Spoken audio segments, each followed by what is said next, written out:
এই যে জান পাখি, কি করো? তোমাকে কতবার বলেছি আমাকে এসব নামে ডাকবে না? কেন? আমার ইচ্ছা, আমি আমার বউকে যেটা ইচ্ছা ওইটা বলে ডাকবো। কিসের বউ? আমি তোমার বউ হলাম কবে? এখনো হওনি, কিন্তু ভবিষ্যতে হবে। তাই এখন থেকেই বউ বলা প্র্যাকটিস করছি। আমি সুস্থ মস্তিষ্কে মানুষ হলে জীবনেও তোমাকে বিয়ে করতাম না। এসব বলে লাভ নাই সোনা। বিয়ে তো আমি তোমাকেই করব। তাই তুমিও আমাকে জামাই বলা শুরু করে দাও। দেখা যাবে কে কাকে বিয়ে করে। হুম, আমি যেটা বললাম সেটা মনে রেখো। আমি আবার বলছি, আমি কখনো নিজ ইচ্ছায় তোমাকে বিয়ে করব না। আচ্ছা, তাহলে আমার কথাও শুনে রাখো। আমি তোমাকে জোর করে বিয়ে করব না। তুমি নিজ ইচ্ছায় আমাকে ভালোবেসে বিয়ে করবে। তোমাকে নাকি আমি ভালোবেসে বিয়ে করব? হাসালে আমাকে। আচ্ছা, তাহলে দেখা যাক। ওকে, আমিও দেখি কি করো তুমি। আয়ান তখন নদীর রুম থেকে বেরিয়ে তার রুমে যায়। আয়ান তার রুমে গিয়ে খাটে বসে মনে মনে বলে, তুমি কেন বোঝো না নদী? আমি যে সেই প্রথম দেখার পর থেকে তোমাকে ভালোবাসি। তুমি কেন আমার ভালোবাসা বুঝতে পারো না? আয়ান তখন উঠে ওয়াশরুমে চলে যায়। আয়ান গোসল শেষ করতে করতেই চলুন আপনাদের গল্পটা বুঝিয়ে দিই। আমাদের আজকের গল্পের নায়ক আয়ান রহমান ও নায়িকা নদী ইসলাম। আয়ান আর নদী একই ক্লাসে পড়ে। আয়ান নদীদের বাড়িতে থাকে, কারণ নদীর বাড়ি থেকে তাদের ভার্সিটি কাছে। আর আপনাদের তো বলতে ভুলে গেছি, আয়ন ও নদীর মায়েরা হচ্ছে বেস্ট ফ্রেন্ড। তাই আয়ন নদীর বাড়িতে থাকতে কোনো অসুবিধা হয় না। আয়ন আজকে প্রায় 1.5 বছর হলো নদীদের বাড়িতে থাকে। আয়ন প্রথম দেখায় নদীকে দেখে ক্রাশ খায়। সেই মায়াবী চোখ, মায়াবী চেহারা, ঘন কালো চুল। আয়ন নদীদের বাড়িতে আসার 1 মাস পরে আয়ন নদীকে প্রপোজ করে, কিন্তু নদী তাকে রিজেক্ট করে। আর এখন এই দিনগুলো কেমন যাচ্ছে তা তো দেখলেনি।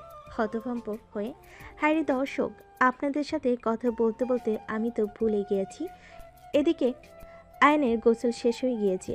আর আপনারাও কি যে করেন, আমাকে একটু মনে করিয়ে দিবেন না? আচ্ছা, এখন আপনারা চিন্তা ভাবনা বাদ দেন, গল্পে মনোযোগ দেন। আয়ান তোয়ালে দিয়ে চুল মুছতে মুছতে ওয়াশরুম থেকে বের হয়। তার পরনে শর্ট প্যান্ট ছিল। ঠিক এই সময় নদী আয়নের রুমে আসে। আয়নকে এই অবস্থা দেখে নদী চিৎকার দিবে নাকি ঠিক আয়ন দৌড়ে গিয়ে নদীর ঠোঁট জোড়া দখল করে নেয়। নদী চোখ বড় বড় করে ফেলে। নদী ছোটার চেষ্টা করছিল, কিন্তু সে ছুটতে পারে না। ঠিক তখনই নদী আয়নের ঠোঁটে কামড় বসিয়ে দেয়। আয়ন তখনই নদীকে ছেড়ে দেয়। তখন নদী অন্যদিকে ফিরে যায়। আম্মু তোমাকে খাবার খাওয়ার জন্য ডাকছে। কথাটি বলে নদী এক দৌড়ে তার রুমে গিয়ে দরজা বন্ধ করে দেয়। দরজার সাথে হেলান দিয়ে দাঁড়ায়। এইমাত্র হওয়া ঘটনাটির কথা মনে করে তার মুখে তার অজান্তে লজ্জার হাসি ফুটে ওঠে। তারপর নদী নিজেকে স্বাভাবিক করে রুম থেকে বের হয়ে নিচে ডাইনিং রুমে যায়। আয়নও টেবিলে বসেছিল। নদী কিছু না বলে চেয়ার টেনে বসে। কিরে, তোকে বললাম আয়ানকে ডেকে দিতে, আর তুই নিজেই কোথায় উদা হয়ে গেলি? আসলে আমার একটা ফোন এসেছিল, তাই একটু দেরি হয়েছে। আচ্ছা হয়েছে, এখন কথা না বলে খা। আয়ান, তুই খাচ্ছিস না কেন? না আন্টি, খাচ্ছি। সবাই তখন একসাথে খাবার খায়। আয়ন কয়েকবার নদীর দিকে তাকায়, কিন্তু নদী তার দিকে তাকায় না। আয়ন রাতের খাবার শেষ করে নিজের ঘরে এসে দরজা বন্ধ করে দেয়। কিছুক্ষণ আগে নদীর কামড়ের জায়গায় হাত বুলিয়ে মুচকি আসে। উফ, দুষ্টু মেয়ে একটা। এদিকে যেমন রাগ হচ্ছে, তেমনি নদীর উপর অপ্রত্যাশিত স্পর্শে তার হৃদস্পন্দন বেড়ে গিয়েছে। আয়ন জানে নদীর বাইরের রুক্ষতার আড়ালে কোথাও একটা নরম মন লুকিয়ে আছে, যেমন হয়তো একদিন ভালোবাসার ছোঁয়া অনুভব করবে। অন্যদিকে নদী তার ঘরে গিয়ে বিছানায় গা এলিয়ে দেয়। আয়নের আশঙ্কিক চুম্বনের দৃশ্যটি চোখের সামনে ভেসে উঠতেই তার গাল লাল হয়ে ওঠে। কেন এতে তার এত ভালো লাগলো? কেন সে সঙ্গে সঙ্গে আয়নকে ধাক্কা দিয়ে সরিয়ে দিতে পারল না? এই প্রশ্নগুলো তার মনে ঘুরপাক খেতে থাকে। নিজের এই দুর্বলতায় সে কিছুটা বিরক্ত হয়। মোটেও না, আমি ওকে ভালোবাসি না, কখনো না। মনে মনে নিজেকে বোঝানোর চেষ্টা করে নদী। পরে কয়েকদিন স্বাভাবিকভাবে কাটে। আয়ন রোজ নদীর সাথে কথা বলার চেষ্টা করে, কিন্তু নদী এড়িয়ে যায়। তবে আয়নের চোখে সেই গভীর ভালোবাসা নদীর নজর এড়ায় না। সে বুঝতে পারে ছেলেটা সত্যি তাকে ভালোবাসে, কিন্তু নদীরও জেদ কম নয়। সে কিছুতেই সহজে হার মানতে রাজি না। একদিন বিকেলে নদী বারান্দায় বসে তার পছন্দের বই পড়ছিল। হঠাৎ আকাশ কালো করে বৃষ্টি নামে। দমকা হয় বইয়ের পাতা উঠতে শুরু করে। নদী তাড়াতাড়ি বই বন্ধ করতে যায়, কিন্তু কয়েকটা পাতা ভিজে যায়। ঠিক তখনই অ্যান ছাতা নিয়ে ছুটে আসে। এই নাও নদী, ভিজে যাবে তো। নদী প্রথমে কিছুটা অবাক হয়, তারপর ছাতাটা নেয়। ধন্যবাদ। বইগুলো ভিজে গেল। হ্যাঁ, কয়েকটা পাতা ভিজে গেছে। তুমি ভেতরে চলো, বৃষ্টিতে ভিজো না। নদী মাথা নেড়ে ভিতরে চলে যায়। অ্যান বারান্দায় দাঁড়িয়ে বৃষ্টির সৌন্দর্য উপভোগ করতে থাকে। কিছুক্ষণ পর নদী ভেজা বইগুলো হাতে নিয়ে আবার বারান্দায় আসে। তুমি এখনো যাওনি? বৃষ্টিতে ভিজবে তো। অ্যান নদীর দিকে তাকিয়ে বলে। ভিজলে যদি তোমার একটু খারাপ লাগে তাহলে আমি যাব না। নদী থমকে যায়। আয়নের চোখে গভীর এক আকুতি দেখতে পায় সে। এই প্রথম নদীর মনে হয় আয়নের ভালোবাসা হয়তো সত্যি খাঁটি, কিন্তু সঙ্গে সঙ্গে তার জেদি মন আবার জেগে ওঠে। আমার খারাপ লাগবে কেন? যাও তুমি।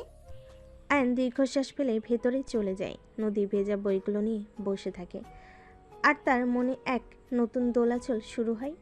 আয়নের সরল ভালোবাসা কি তার কঠিন হৃদয় গলাতে পারবে? সেটা এখন দেখার অপেক্ষা। পরের দিন সকালে আয়নার নদী ভার্সিটির জন্য তৈরি হয়। তারা একসাথে নাস্তার টেবিলে বসে। নাস্তা করার পর ভার্সিটির উদ্দেশ্যে বাসা থেকে বের হয় দুজনে। চলো নদী, এই রিকশায় যাই। না, আমার একটু তাড়া আছে, আমি অন্য রিকশায় যাচ্ছি। এই বলে সে আরেকটি রিক্সা ডেকে দ্রুত উঠে বসে এবং ভার্সিটির পথে রওনা হয়। আইন অবাক হয়ে নদীর চলে যাওয়া দেখতে থাকে। তার মনে সামান্য দ্বিধা জাগে, তবে সে আর কিছু না বলে নিজের রিকশায় ওঠে। ভার্সিটিতে পৌঁছে আইন নদীর জন্য অপেক্ষা করে গেটের কাছে। কিছুক্ষণ পর নদী এসে পৌঁছায়। নদী, নদী যেন তার ডাক শুনতে পায় না। সে তার বান্ধবীদের দিকে এগিয়ে যায় এবং তাদের সাথে হাসি মুখে কথা বলতে শুরু করে। আয়ান হতাশ হয়, কেন নদী তাকে এভাবে এড়িয়ে যাচ্ছে। নদী যখন তার বান্ধবীদের কাছে পৌঁছায়, তাদের মধ্যে শিলা নামের একটি মেয়ে কৌতূহল নিয়ে বলে ওঠে। এই তো নদী, অবশেষে এলি তুই। তার রাস্তায় কি এমন কাজ পড়েছিল যে আয়নের সাথে একটা কথাও বললি না? ছেলেটা তো গেটের সামনে তোর জন্য হাঁ করে দাঁড়িয়েছিল।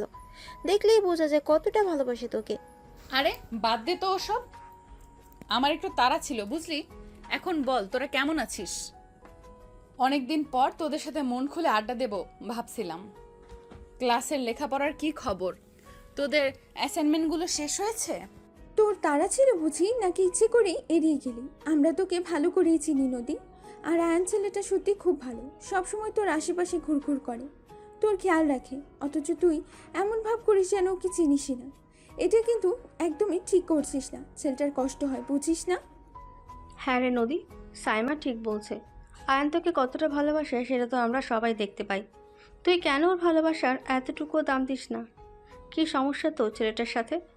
দেখতেও তো ভালো, পড়াশোনাতেও ভালো, আর সবচেয়ে বড় কথা তোকে মন থেকে ভালোবাসে। এমন ছেলে কজন পাই বলতো? তোরা থাম তো, তোদের আর কোনো কথা নেই, সব সময় ওই এক কথা। আমি কি করব আর কি না করব সেটা আমার ব্যাপার, তোদের তো মাথা ঘামানোর দরকার নেই। আর আয়ান ভালোবাসে নাকি ঘাস কাটে সেটা নিয়েও আমার কোনো মাথা ব্যথা নেই। এখন চল তো, ক্লাস শুরু হয়ে যাবে। বলে নদী তার বান্ধবীদের সাথে ক্লাসের দিকে পা বাড়ায়। তার মুখের কঠিন ভাব দেখে বোঝা যায় আপাতত এই বিষয়ে আর কোনো আলোচনা করতে সে রাজি নয়। তার বান্ধবীরা একে অপরের দিকে তাকায়। নদীর এই জেদ আর অন্ধ ভালোবাসাকে স্বীকার করার প্রবণতা তাদের হতাশ করে। তারা জানে নদী বাইরের এই কঠিন আবরণের নিচে কোথাও একটা নরম মন লুকিয়ে আছে, কিন্তু সেই মন কবে আয়নের ভালোবাসার স্পর্শ অনুভব করবে সেটা এখন দেখার বিষয়। কিছুক্ষণ পর ক্লাসের ঘন্টা বাজে এবং শিক্ষক ক্লাসে প্রবেশ করেন। পুরো ক্লাস জুড়ে নদী একবারের জন্য আয়নের দিকে তাকায়নি। আয়ন কয়েকবার চেষ্টা করেও নদীর দৃষ্টি আকর্ষণ করতে ব্যর্থ হয়। তার মনটা আরও খারাপ হয়ে যায়। ক্লাস শেষে আয়ন তার বন্ধুদের সাথে ভার্সিটির ক্যান্টিনে যায়। সেখানে তাদের মধ্যে আলোচনা শুরু হয়। কিরে দোস্ত, নদী তো তোকে একদম পাত্তাই দিচ্ছে না। তুই কেন তার পিছনে এত সময় নষ্ট করছিস? তুই জানিস কতগুলো মেয়ে তোকে পছন্দ করে। তুই চাইলে তাদের মধ্যে যে কারোর সাথে একটা সম্পর্ক তৈরি করতে পারিস, কিন্তু আমি সত্যি বুঝতে পারছি না তুই কেন শুধু নদীর পিছনে পড়ে আছিস। হ্যাঁ, সাহেব ঠিক বলছে। তুই একটু চোখ খুলে দেখ আয়ান, তোর আশেপাশে কত ভালো ভালো মেয়ে আছে, সবার মনোযোগ তোর দিকে। আর তুই কিনা সেই নদীর জন্য পাগল যে তোকে ফিরেও তাকায় না। এটা তো তোর মূল্যবান সময় অপচয় ছাড়া আর কিছুই না। তোমরা নদীর কথা কিছুই বোঝো না। আমি তাকে ভালোবাসি। আমার কাছে অন্য কোনো মেয়ের কোনো গুরুত্ব নেই। আমি যদি কারোর সাথে সম্পর্ক করি সেটা শুধু নদীর সাথেই হবে। আর আমি বিশ্বাস করি একদিন নদী ঠিকই আমার হবে। আমি তাকে নিজের করেই ছাড়বো। আয়নের দৃঢ় প্রতিজ্ঞা শুনে তার বন্ধুরা চুপ হয়ে যায়। তারা জানে আয়ন যখন কোনো কিছু স্থির করে তখন তাকে সেই পথ থেকে সরানো কঠিন। তারা একে অপরের দিকে তাকায়। তাদের চোখে বন্ধুর জন্য কিছুটা উদ্বেগ এবং কিছুটা বিস্ময়।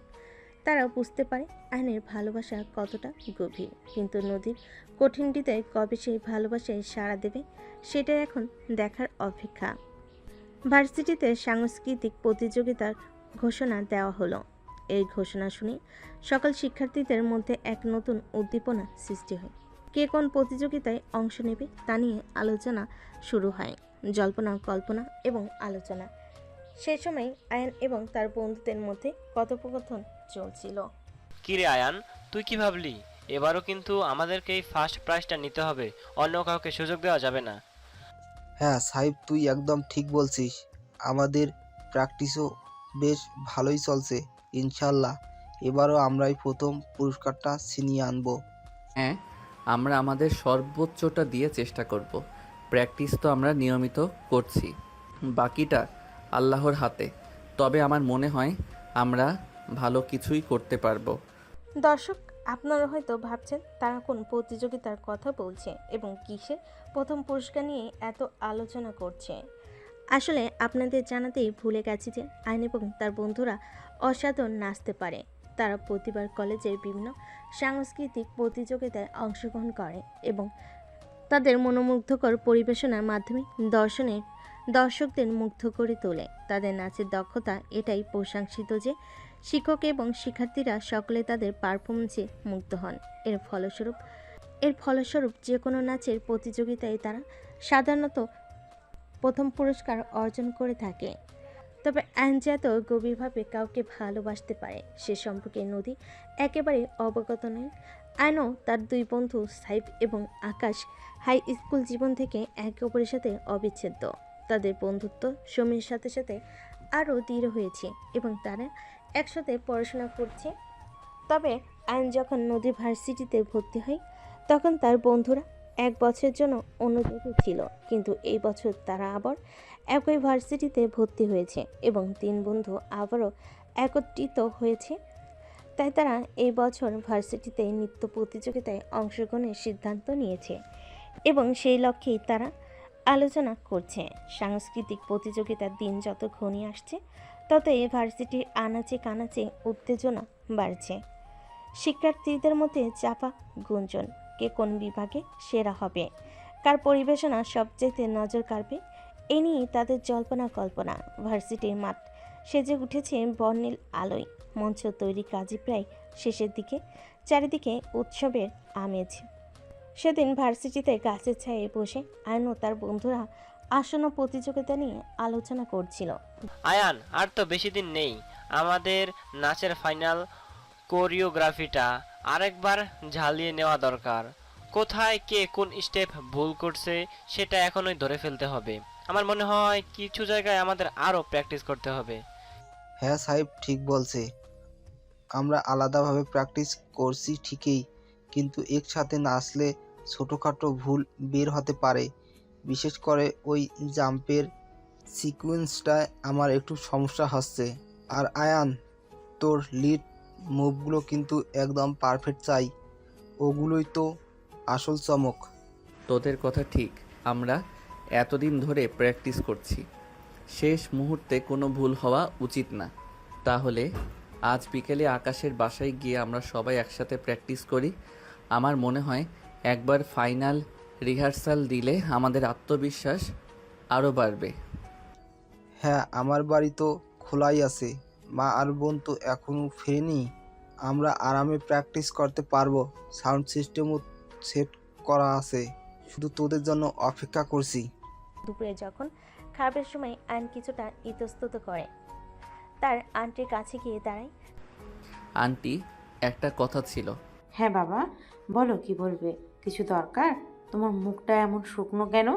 শরীর খারাপ লাগছে নাকি? না আন্টি, শরীর ঠিক আছে। আসলে ভার্সিটির সাংস্কৃতিক প্রতিযোগিতায় আমি আর আমার বন্ধুরা একটা নাচের পারফরমেন্স করব। তো আজ রাতে আমরা আকাশের বাসায় সবাই মিলে শেষ মুহূর্তের প্র্যাকটিস করব। তাই আজ রাতে আর আমার বাসায় ফেরা হবে না, যদি কিছু মনে না করেন আর কি। ও তাই নাকি? তুই নাচতে পারিস? বিশ্বাস কর বাবা, আমি তো ঘুণাক্ষরেও টের পাইনি। কই, আমাকে তো কখনো একটু আভাস দিসনি এত বড় প্রতিভা লুকিয়ে রেখেছিস। আরে না আন্টি, প্রতিভার কই, একটু একটু পারি আর কি, বন্ধুদের সাথে শখের বসে। আসলে প্রতিযোগিতায় নাম দিয়েছি, তাই একটু সিরিয়াসলি প্র্যাকটিস করতে হচ্ছে। ঠিক আছে বাবা, যা মন দিয়ে প্র্যাকটিস করিস। আর হ্যাঁ, ভালো করে খেয়াল রাখিস নিজের, রাতে বেশি দেরি করিস না। সে সময় নদীও ডাইনিং রুমে এসে দাঁড়িয়েছে এবং তাদের কথোপকথন শুনছিল। অ্যানের নাচের কথা শুনে সে কিছুটা অবাক হয়। এতদিন ধরে এই বাড়িতে আছে, অথচ ছেলেটার এত গুণ সম্পর্কে সে কিছুই জানতো না। তার মনে একটা চাপা কৌতূহল জন্ম নেই। নদী নিজের মনে বলে, এই ছেলেটা সত্যিই এত কিছু পারে, নাচও জানে। বাহ, লুকোনোর প্রতিভা তো কম নয়। কখনো তো মুখ ফুটে কিছু বলেনি, দেখাই যাক নাচে কতটা পারদর্শী তুমি। দুপুরের খাবার শেষ করে আয়ন তার বন্ধু আকাশের বাসার উদ্দেশ্যে রওনা হয়। তার মনে আসন্ন প্রতিযোগিতার উত্তেজনা। নদী অজানিত এক মুগ্ধতা হয়তো ধীরে ধীরে তার প্রতি জন্ম নিচ্ছে, যদিও সেটার বিষয়ে এখনও কারোর স্পষ্ট ধারণা নেই। আয়ন তার বন্ধুদের সাথে প্র্যাকটিসের জন্য আকাশের বাসায় রওনা হওয়ার পর পুরো দুপুর এবং বিকেল জুড়ে নদীর মধ্যে এক অদ্ভুত অস্থিরতা কাজ করতে থাকে। সে বুঝতে পারছিল না কেন তার এমন লাগছে। একটা চাপা শূন্যতা যেন তার বুকের ভিতর খাঁকা করছিল। আসলেই সে অজান্তেই আয়নকে মিস করছিল। ছেলেটার নীরব উপস্থিতি, তার সরল চাহনি, সব কিছু যেন আজ তার অনুপস্থিতিতে অন্যরকম লাগছিল। অন্যদিকে আয়ন তার বন্ধুদের সাথে আকাশদের পাশেই পৌঁছে নাচের প্র্যাকটিসে মন দেয়, কিন্তু তার মন বারবার অন্যদিকে ছুটে যাচ্ছিল। নদীর মুখটা তার চোখের সামনে ভেসে উঠছিল। কেন নদী তার সাথে এমন ব্যবহার করে? কেন এত ভালোবাসার এতটুকু দাম দেয় না? এই ভাবনাগুলো তাকে কিছুটা ডিস্টার্বও করে তোলে। তবে বন্ধুদের তাড়া দেওয়ায় সে নদীর চিন্তা মাথা থেকে ঝেড়ে ফেলে এবং নাচের দিকে মনোযোগ দেয়। প্র্যাকটিসের এক ফাঁকে যখন তারা একটু বিশ্রাম নিচ্ছিল, তখন তাদের মধ্যে কথোপকথন শুরু হয়। কিরে আয়ান, আজ তোর মুভগুলোতে সেই আগের এনার্জিটা কই? কয়েকটা স্টেপে তো ভুলও করলি, কি হয়েছে তোর? শরীর খারাপ লাগছে নাকি? হ্যাঁ দোষ, আমিও সেটাই ভাবছিলাম। তুই না আমাদের টিমের সেরা ডান্সার, তোর থেকে তো একটা ভুলও আশা করি না। আজ কি হয়েছে? তোর মনটা অন্যদিকে, কোনো সমস্যা? না রে, তেমন কিছু না, একটু অন্যমনস্ক হয়ে গিয়েছিলাম আর কি। আসলে কালকের প্রতিযোগিতার কথা ভাবছিলাম, একটু নার্ভাস লাগছে হয়তো। নার্ভাস হওয়ার কি আছে? আমরা তো কতবার মঞ্চে উঠেছি, আর আমাদের প্র্যাকটিসও তো ভালোই হয়েছে। তুই বরং নদীর কথা একদম মাথা থেকে ঝেড়ে ফেল। ওই তোকে পাত্তাই দেয় না, আর তুই কিনা তার চিন্তায় মগ্ন। একদম ঠিক বলছিস সাহেব, যে তোকে পাত্তা দেয় না তার জন্য ভেবে লাভ কি? বরং নিজের পারফরমেন্সের দিকে মন দে। কালকেরটা আমাদের জন্য অনেক গুরুত্বপূর্ণ। আমরা আবার চ্যাম্পিয়ন হতে চাই। তোরা ভুল বুঝছিস, নদীর সাথে আমার ব্যক্তিগত কিছু ব্যাপার আছে, সেটা নিয়ে এখন কথা বলতে চাই না।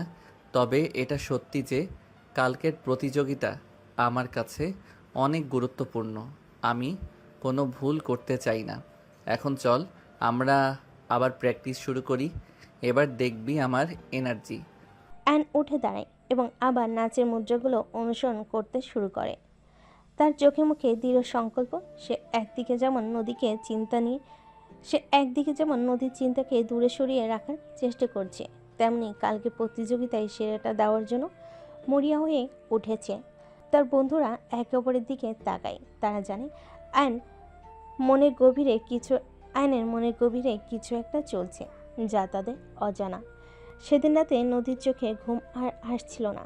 কেন তার এমন হচ্ছে সে নিজেও ঠিক বুঝতে পারছিল না। সারাক্ষণ তার মনে ভেসে উঠছিল শুধু আয়নের মুখ। কালকে দুপুরে তার আন্টির সাথে আয়নের কথোপকথন, তার নাচের প্রতি আগ্রহের কথা, সব কিছু নদীর মনের ভেতর তোলপাড় করছিল। ছেলেটা এত কিছু পারে, অথচ কখনো মুখ ফুটে কিছু বলেনি। এই ভাবনাই তাকে অস্থির করে রেখেছিল। পরদিন সকালে নদী নাস্তা সেরে ভার্সিটির উদ্দেশ্যে রওনা হয়। ভার্সিটিতে পৌঁছে সে দেখতে পায় আয়ন তার বন্ধুদের সাথে শহীদ মিনারে বসে আড্ডা দিচ্ছে। নদীর চোখে চোখ পড়তে আয়ন হাসি মুখে তার দিকে এগিয়ে আসে। শুভ সকাল আমার লক্ষ্মীটি। রাতে কি আমার কথা ভেবে ঘুম হয়নি বুঝি? তোমার ওই মায়াবী মুখটা আমারও চোখের সামনে ভাসছিল সারা রাত। তোমাকে কতবার বলেছি আমাকে ওসব নামে ডাকবে না। আর আমার ঘুমের কি হয়েছে না হয়েছে সেটা তোমার জানার দরকার নেই। যাও তো এখান থেকে, আমার কাজ আছে। কাজ তো থাকবেই, আমার লক্ষ্মী বউয়ের কত কাজ, কিন্তু একটু সময় কি আমার জন্য বের করা যায় না? কালকের প্রতিযোগিতার জন্য একটু শুভকামনা তো জানাতে পারো। তোমার একটা মিষ্টি হাসি আর একটা অল দ্য বেস্ট আমার সব টেনশন দূর করে দেবে।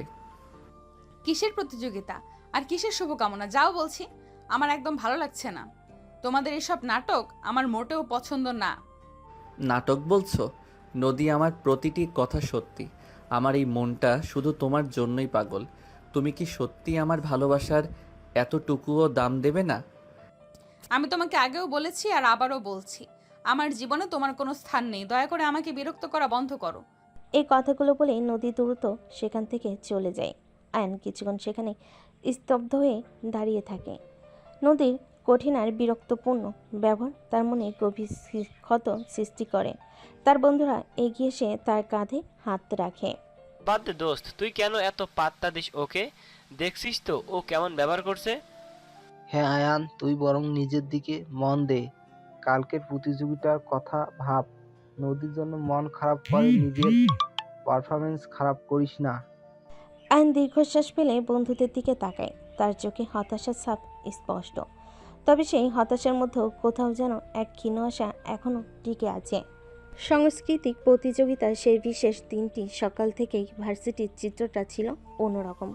ঝলমলে পোশাকে সেজে আসা ছাত্রছাত্রীদের কলকাকলিতে মুখরিত প্রাঙ্গণ, রঙিন ব্যানার আর ফেস্টুনে উৎসবের আমেজ। অডিটোরিয়ামের বাইরে লম্বা লাইন, ভেতরে তিল পরিমাণের ঠাঁই নেই। সকালের মনে উত্তেজনা, কে হবে সেরা, কোন পরিবেশনা মন জয় করে নেবে। ঘড়ির কাঁটা যখন ঠিক 10টা ছিল, পর্দা উঠল, শুরু হলো একের পর এক মনোমুগ্ধকর পরিবেশনা।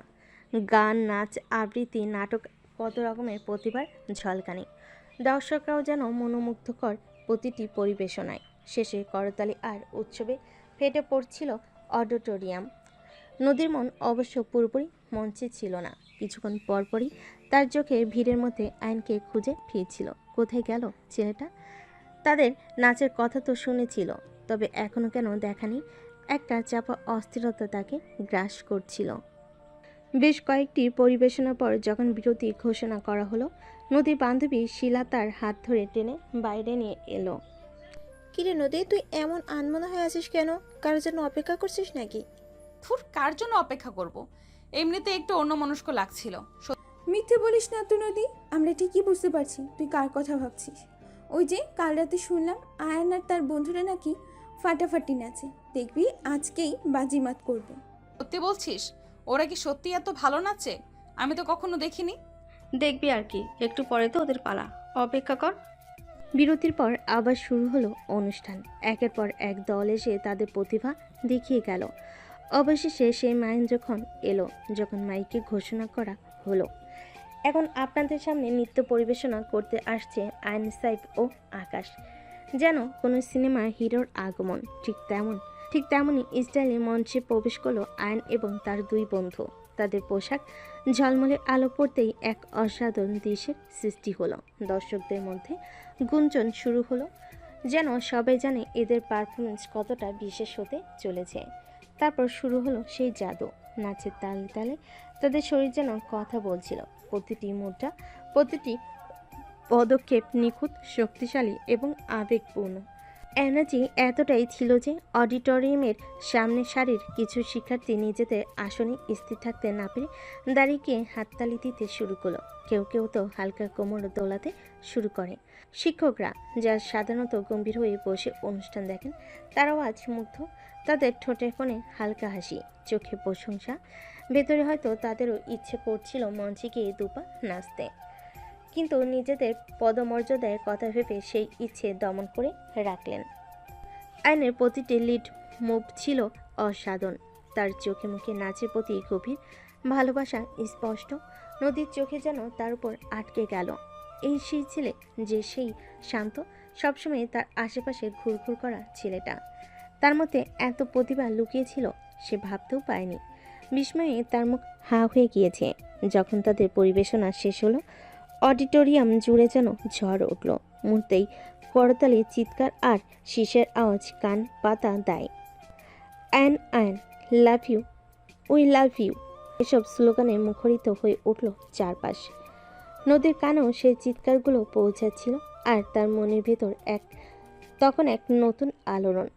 আইনের প্রতি এতদিন ধরে যে অবজ্ঞা আর ঔদাসীন্য ছিল, সেই জায়গাটাও যেন ধীরে ধীরে বিস্ময় আর মুগ্ধতায় ভরে উঠেছিল।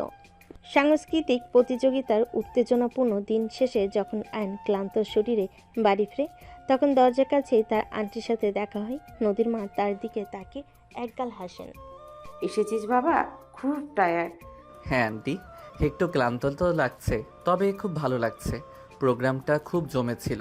তুই এত সুন্দর নাচিস, এটা তো আমি স্বপ্নেও ভাবিনি। আজ কলেজে ফেসবুক পেজে তোর নাচের ভিডিওটা দেখলাম। বিশ্বাস কর, আমি তো মুগ্ধ হয়ে গেছি। এত সুন্দর মুভমেন্ট, এত এনার্জি। আমার তো মনে হচ্ছিল যেন আমিও মঞ্চে গিয়ে নাচি। ও, আপনি দেখেছেন? তেমন কিছু না আন্টি, বন্ধুরা মিলে একটু চেষ্টা করেছিলাম আর কি। আসলে নাচের প্রতি আমার একটু দুর্বলতা আছে। একটু চেষ্টা? তুই তো রীতিমতো আগুন লাগিয়ে দিয়েছিস বাবা। সবাই শুধু তোর আর তোর বন্ধুদের কথাই বলছে। নদীর বাবাও ভিডিওটা দেখে খুব প্রশংসা করছিল। সত্যি বলছেন আন্টি? আপনারা পছন্দ করেছেন, এটাই আমার সবচেয়ে বড় পাওয়া। বলছিল ছেলেটার এত গুণ আগে কেন দেখিনি। পছন্দ করিনি মানে? দারুণ হয়েছে। কাল তোকে একটা স্পেশাল রান্না করে খাওয়াবো। তোর এই সাফল্যের জন্য ছোট্ট একটা উপহার আমার তরফ থেকে। আয়নের মুখ খুশিতে ভরে ওঠে। নদীর মায়ের এই অকুণ্ঠ প্রশংসা সব তার ক্লান্তি যেন এক মুহূর্তে দূর করে দেয়। তবে তার মনের মধ্যে এক কোণে তখন একটি প্রশ্ন উকি দেয়। নদী কি তার নাচ দেখেছে? তার কেমন লেগেছে? সে কঠিন মনে কোনো পরিবর্তন হয়েছে কি? সন্ধ্যা নেমেছে। দিনের আলো ফ্যাডিং হয়ে চারপাশ আবজা হয়ে আসছে। আয়ন সারা বাড়ি খুঁজেছে নদীকে, কিন্তু কোথাও তার দেখা মেলেনি। অবশেষে তার মনে হয় ছাদে হয়তো থাকতে পারে। সে ধীরে ধীরে সিঁড়ি বেয়ে ছাদে ওঠে। ছাদে পৌঁছে আয়ন দেখে নদী আফসা ছাদের এক কোণে দাঁড়িয়ে, মুখটা আকাশের দিকে ফিরানো। অস্তরাগের শেষ আলো তার চুলে এসে পড়ছে। আয়ন সপ্তপনে তার কাছে যায়। এখানে একা দাঁড়িয়ে কি দেখছো? আমার চাঁদ? আকাশেও কি আমার ছবি ভেসে বেড়াচ্ছে? তোমাকে কতবার বলতে হবে? ওসব বাজে কথা আমার একদম ভালো লাগে না। আর তুমি এখানে কি করছো? যাও এখান থেকে। কেন যাব? আমার চাঁদের পাশে একটুখানি দাঁড়ালে কি খুব অসুবিধা হবে? কালকের অনুষ্ঠানে তোমার নীরব দর্শক হয়েছিলাম। তোমার কি মনে হয় কেমন নেচেছিলাম আমরা? তোমাদের নাচ ভালো হয়েছে তাতে কি? সবাই তো ভালোই পারফর্ম করেছে। শুধু ভালো? এতটুকুই? তোমার কি একটু ভালো লাগেনি? এতটুকুও মুগ্ধ হওনি? বিশ্বাস করো, যখন নাচছিলাম আমার মনে শুধু তুমি ছিলে। প্রতিটা মুভমেন্টে আমি যেন তোমাকেই খুঁজেছি। তুমি থামবে? আমার একদম ভালো লাগছে না তোমার এসব কথা। সব সময় এক এক রকম নাটক। যাও এখান থেকে। নাটক নয় নদী, এটা আমার সত্যি ভালোবাসা। তুমি কেন বুঝতে পারছো না? কেন এত দূরে সরিয়ে রাখো নিজেকে? একটা সুযোগও কি দেবে না আমাকে তোমার মনের কাছাকাছি আসার? আমার মন পাথর, যেখানে ভালোবাসার কোনো জায়গা নেই। তুমি শুধু শুধু চেষ্টা করছো। যাও এবার, আমার একা থাকতে ভালো লাগছে। নদীর কঠিন কথাগুলো আয়নের বুকে ছুরির মতো বিঁধে। সে কিছুক্ষণ নীরবে নদীর পাশে দাঁড়িয়ে থাকে, তারপর ধীরে ধীরে ছাদ থেকে নেমে যায়। নদীর শীতলতা তার ভালোবাসার উষ্ণতাকে যেন ক্রমশ নিস্তেজ করে দিচ্ছে। রাতের নীরবতা নদীর চারপাশে ঘিরে ধরে। বিছানার এপাশ ওপাশ করতে করতে তার কিছুতেই ঘুম আসছিল না। সারাদিনের ঘটনাগুলো তার মনের মধ্যে আনাগোনা করছিল, বিশেষ করে যাদের আয়নের সে ব্যথাতুর চাউনি আর তার ভালোবাসার আকুতি। নদীর হৃদয়ের গভীরে কোথাও যেন একটা মৃদু কম্পন সৃষ্টি করেছিল। আজ কেন যেন আয়নের রোমান্টিক কথাগুলো তার কাছে আগের মতো বিরক্তিকর মনে হচ্ছিল না, বরং তার মনে এক ধরনের চাপা অস্বস্তি অনুভব হচ্ছিল। হঠাৎ করে তার মনে হয় আয়নের জন্য তার বুকের ভেতরটা একটু হলেও ধূপ করে উঠেছে। একটা অজানা অনুভূতি যা সে আগে কখনো অনুভব করেনি। এই প্রথম তার মনে হয় আয়নের প্রতি তার মনের কঠোরতা হয়তো কিছুটা হলেও কমেছে, কিন্তু সঙ্গে সঙ্গে তার ভেতরে জেদি মন জেগে ওঠে। নদী নিজের মনে নিজের সাথেই ঝগড়া করছে।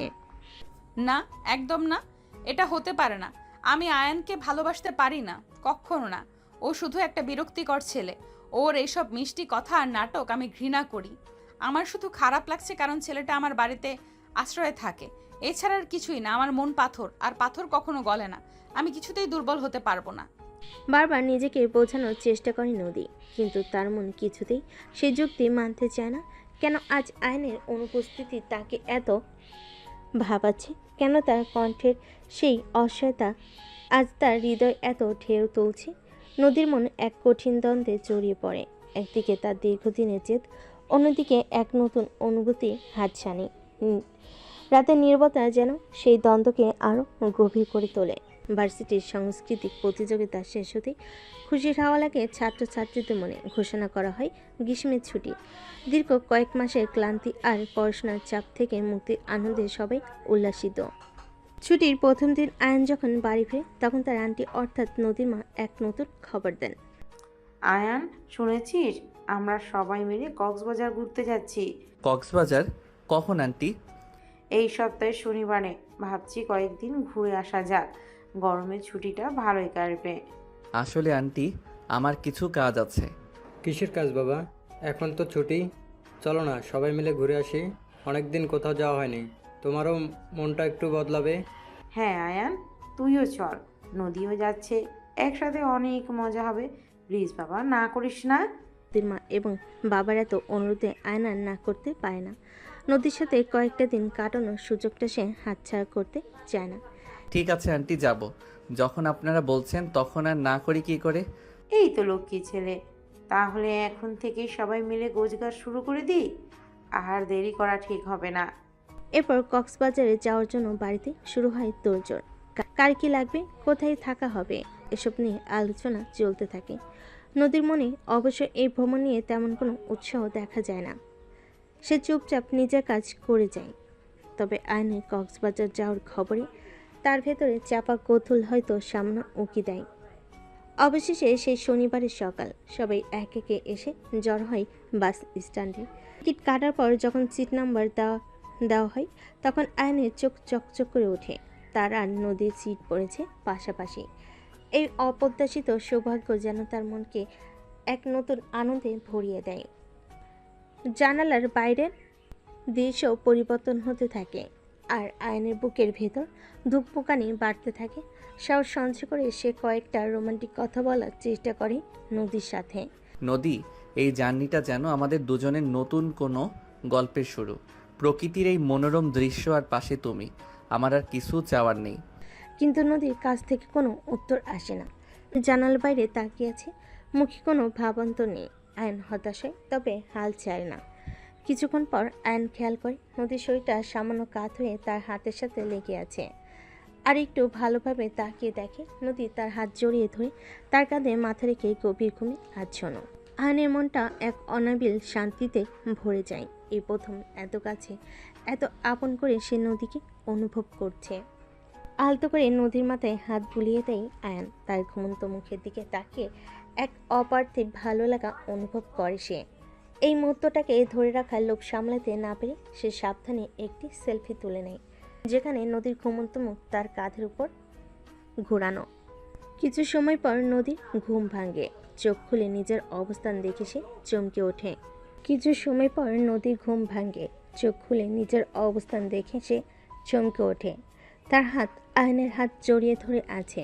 তার সঙ্গে তার মাথা আয়নের কাঁধে। সঙ্গে সঙ্গে সে অপ্রস্তুত হয়ে যায়, হাত সরিয়ে নেয়। আমি দুঃখিত। কখন যে ঘুমিয়ে পড়েছিলাম আর আপনার হাত ধরেছি আমি আসলে বুঝতে পারিনি, ভুল হয়ে গেছে। কোনো সমস্যা নেই তো, ভুল তো মানুষেরই হয়, তাই না? আর তাছাড়া আমার কাঁধটা তোমার একটু আরাম দিতে পারলে তো আমারও ভালো লাগবে। আয়নের সহজ সরল কথা শুনে নদীর মুখটা সামান্য লাল হয়ে ওঠে। সে আর কিছু না বলে জানালার বাইরে তাকিয়ে থাকে। তার মনের ভেতরে এক নতুন আলোড়ন সৃষ্টি হয়। এই ছেলেটা এত ভালো কেন? তার প্রতি এত রুড ব্যবহার করার পরও কেন সে এত সহজে সব কিছু মেনে নেয়? দীর্ঘ পথ পাড়ি দিয়ে অবশেষে তাদের বাস এসে থামে কক্সবাজারের ঝকঝকে বাস স্ট্যান্ডে। চারপাশে সমুদ্রের হালকা নোনা গন্ধ আর পর্যটকদের গুঞ্জন জানান দিচ্ছিল এক নতুন অ্যাডভেঞ্চারের শুরু। নদীর বাবা আগে একটি পরিচিত হোটেল রুম বুক করে রেখেছিলেন। বাস থেকে নেমে সবাই হোটেলে পৌঁছে রিসেপশনের আনুষ্ঠানিকতা সেরে যার যার রুমের চাবি বুঝে নেয় তারা। প্রতি 3টি পরিপাটি রুম, একটি নদীর বাবা মায়ের জন্য, একটি নদীর জন্য এবং অন্যটি আয়নের জন্য।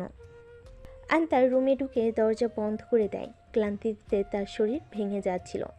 ব্যাগটা একপাশে ছুঁড়ে ফেলে সে স্টান ঝাঁপিয়ে পড়ে নরম বিছানায়। চোখের পাতা এক হতেই গভীর ঘুমে তলিয়ে যায় সে।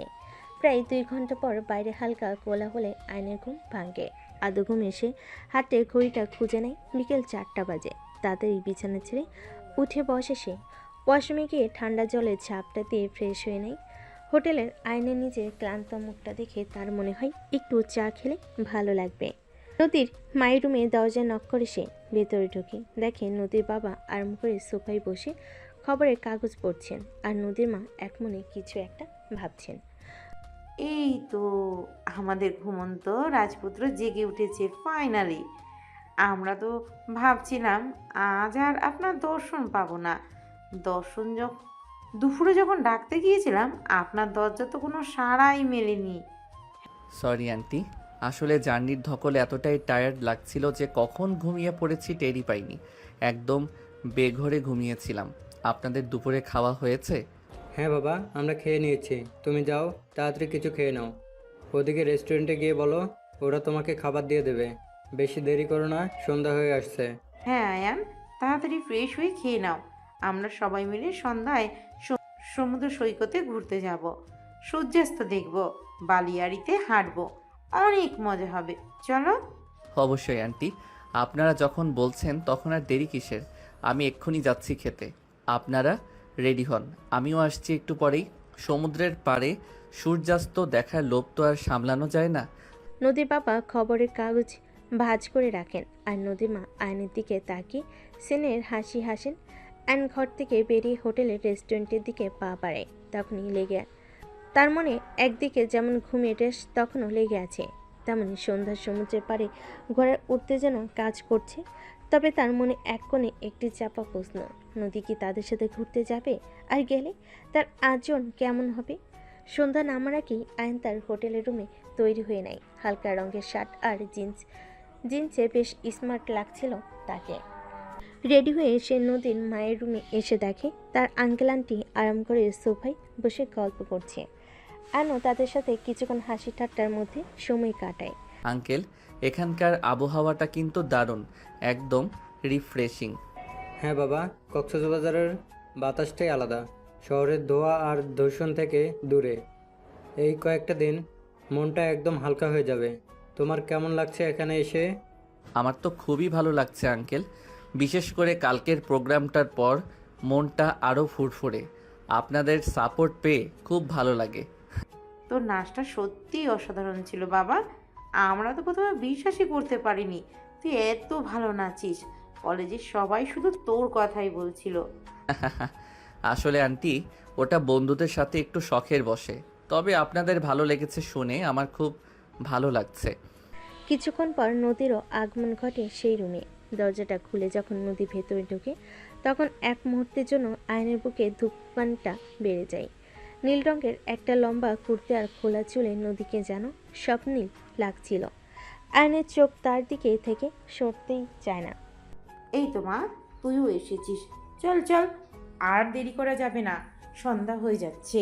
একটু ঘুরে আসি, সমুদ্রের পাড় থেকে ঘুরে আসতে ভালো লাগবে। হ্যাঁ মা, চলো। সূর্যাস্তের আলোয় সমুদ্রের দৃশ্যটা দারুণ লাগে, আর আয়নও তো আছে সাথে, ভালোই লাগবে। নদীর বাবাও সম্মতি জানায়। এরপর তারা চারজন একসাথে হোটেলের বাইরে বের হয়। সমুদ্রের দিকে হেঁটে যেতে যেতে চারপাশে মনোরম দৃশ্য তাদের মন ভরিয়ে তোলে। সুযোগ পেয়ে আইন নদীর কাছাকাছি আসে এবং তাদের স্বভাবসিদ্ধ ভঙ্গিতে কিছু রোমান্টিক কথা বলার চেষ্টা করে। নদী, সন্ধ্যার এই আলোয় তোমাকে যেন কোনো মায়াবী পরীর মতো লাগছে। সমুদ্রের ঢেউয়ের সাথে তোমার সৌন্দর্য মিশে এক অদ্ভুত মুগ্ধতা সৃষ্টি করেছে। আমার মনে হচ্ছে এই মুহূর্তে সময়টা যেন থমকে যাক, আর আমি শুধু তোমার দিকে তাকিয়ে থাকি। তুমি কি থামবে?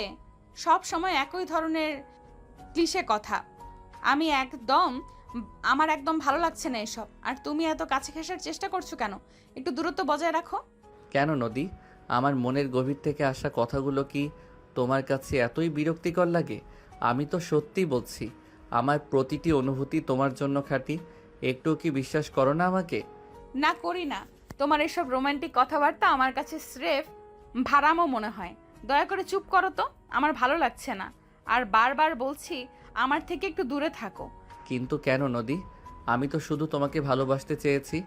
আমার ভালোবাসায় কি এতটুকু খাদ নেই? তুমি কি কখনো আমার দিকটা একটু ভেবে দেখবে না? আমি তোমাকে ভালোবাসার কোনো কারণ নেই। আর আমি এইসব নিয়ে কোনো কথা বলতে চাই না। চলো তো, বাবা মা কোথায়? তাদের থেকে অনেক দূরে চলে এসেছি আমরা। নদী শীতল উত্তর আয়নের উৎসে জল ঢেলে দেয়। সে চুপ হয়ে যায় এবং অন্যের সাথে হেঁটে চলে, তার মনে একরাশ চাপা কষ্ট নিয়ে। নদীর এই বিরক্তি কি কখনো শেষ হবে না? তার ভালোবাসার কি কোনো মূল্য নেই নদীর কাছে?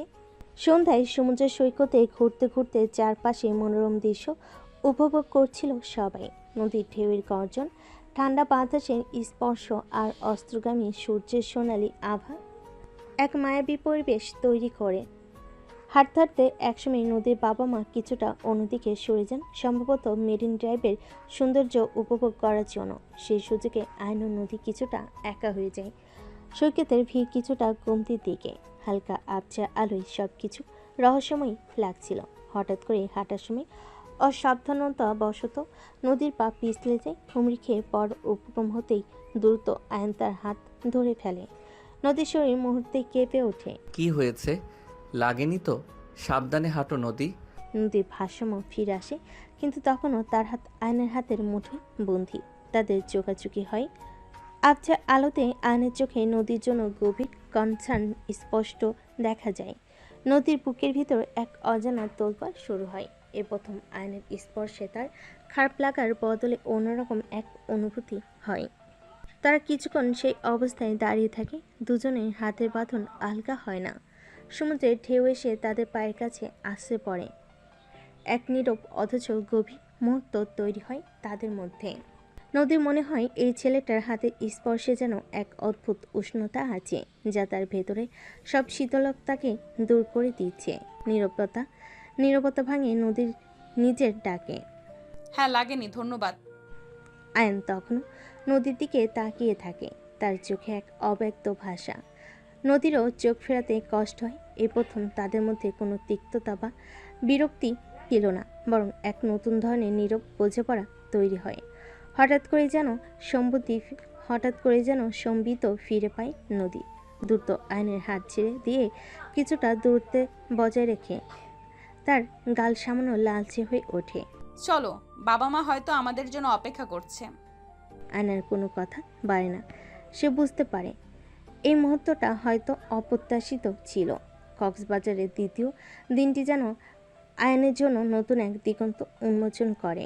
সকালে সেই অপ্রত্যাশিত জল এগিয়ে দেওয়া, এরপর সমুদ্রের ধারে ফোনে পড়ে যাওয়ার ঘটনা, নদীর উদ্বেগ, এই ছোট্ট ছোট্ট মুহূর্তগুলো আয়নের হৃদয়ে গভীর দাগ কাটে। মনে হতে থাকে এতদিনে জমানো বরফ বুঝি এবার গলতে শুরু করেছে। এরপর দুপুরে যখন তার একটি রেস্টুরেন্টে খেতে যায়, তখন ওয়েটার গরম স্যুপের বাটি নামাতে গিয়ে প্রায় আয়নের গায়ে ফেলে দিয়েছিল। দ্রুত নদী হাত বাড়িয়ে ওয়েটারের হাত ধরে ফেলে। এই কি করছো, একটু সাবধানে। ওয়েটার অপ্রস্তুত হয়ে ক্ষমা চেয়ে অন্য টেবিলে যায়। আয়ন অবাক হয়ে নদীর দিকে তাকিয়ে থাকে। এই সেই মেয়ে যে তার সামান্য স্পর্শ সহ্য করতে পারত না, আজ তার জন্য অন্য একজনের উপর রাগ দেখাচ্ছে। ধন্যবাদ নদী। নদী নদী পড়তো খুব খারাপ হতো। একটু সাবধানে বসো। বিকেলে যখন তারা ইনানি বিচে ঘুরতে যায়, তখন একটি দোকানে শামুক ঝিনুক দেখছিল নদী। হঠাৎ একটি ধারালো ঝিনুক তুলতে গিয়ে তার আঙ্গুল সামান্য কেটে যায়। আইন তৎক্ষণাৎ এগিয়ে এসে, কি হয়েছে দেখি। আইন দ্রুত নদীর হাত ধরে তার আঙ্গুলটা পরীক্ষা করে। সামান্য রক্ত বের হচ্ছে। চলো ওখানে গিয়ে একটু জল দিয়ে ধুয়ে আসি, আর আমার কাছে ব্যান্ডেজও আছে। তোমার কাছে ব্যান্ডেজ সব সময় রাখো নাকি? আসলে মায়ের কাছে শুনেছি সমুদ্রের ধারে গেলে ছোটোখাটো আঘাত লাগতে পারে, তাই রেখেছি। অ্যান্ড সাবধানে নদীর আঙ্গুল ধুয়ে সেখানে ব্যান্ডেজ লাগিয়ে দেয়। নদীর চোখে কৃতজ্ঞতার ঝিলিক দেখা যায়। এই প্রথম আয়নের স্পর্শ তাকে অস্বস্তি দেয় না, বরং এক ধরনের নির্ভরতা অনুভব হয়। সারাদিনের এই ছোট ছোট ঘটনাগুলো আয়নের মনে এক দৃঢ় বিশ্বাস জন্মায়। নদীর মনে তার জন্য হয়তো সত্যি কোনো অনুভূতি তৈরি হচ্ছে। কক্সবাজার তাদের দ্বিতীয় দিনটিও আগের দিনের মতোই অপ্রত্যাশিত কিছু ঘটনার সাক্ষী থাকে। সেখানে নদী নীরব কেয়ারিং আয়নের হৃদয়কে আরও গভীরভাবে স্পর্শ করে। সকালে যখন তারা হিমছড়ি যাচ্ছিল, পাহাড়ি পথে আঁকা বাঁকা রাস্তায় বাসের ঝাঁকুনিতে আয়নের সামান্য মাথা ধরে। সে চুপচাপ চোখ বন্ধ করে বসেছিল। কিছুক্ষণ পর নদী তার কাঁধে আলতো করে হাত রাখে। শরীর খারাপ লাগছে, মাথা ঘুরছে? হ্যাঁ একটু। তুমি বুঝতে পারলে? হ্যাঁ, মুখ দেখে মনে হচ্ছে। আমার কাছে একটু আদা চা আছে, খাবে? এনেছিলাম যদি কারো শরীর খারাপ লাগে। নদী তার ছোট্ট ব্যাগ থেকে একটি ফ্লাক্স বের করে আয়নের জন্য গরম আদা চা ঢেলে দেয়। আইন মুগ্ধ দৃষ্টিতে নদীর দিকে তাকিয়ে থাকে। যে মেয়ে তার সামান্য স্পর্শ অপছন্দ করত, আজ তার কষ্টের কথা বুঝতে পেরে নিজে চা এনে দিচ্ছে। তুমি আমার জন্য চা এনেছো?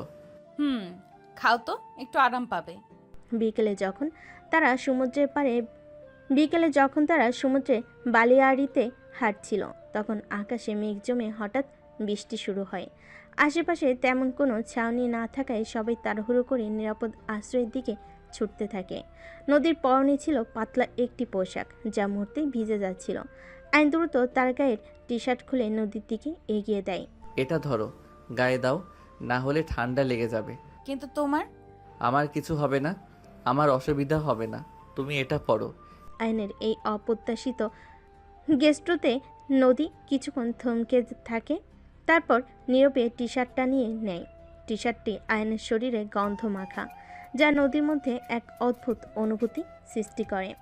7 দিনের এই দুটি ঘটনা আয়নের মনে নদীর প্রতি কৃতজ্ঞতা এবং ভালোবাসার অনুভূতি আরও বাড়িয়ে তোলে।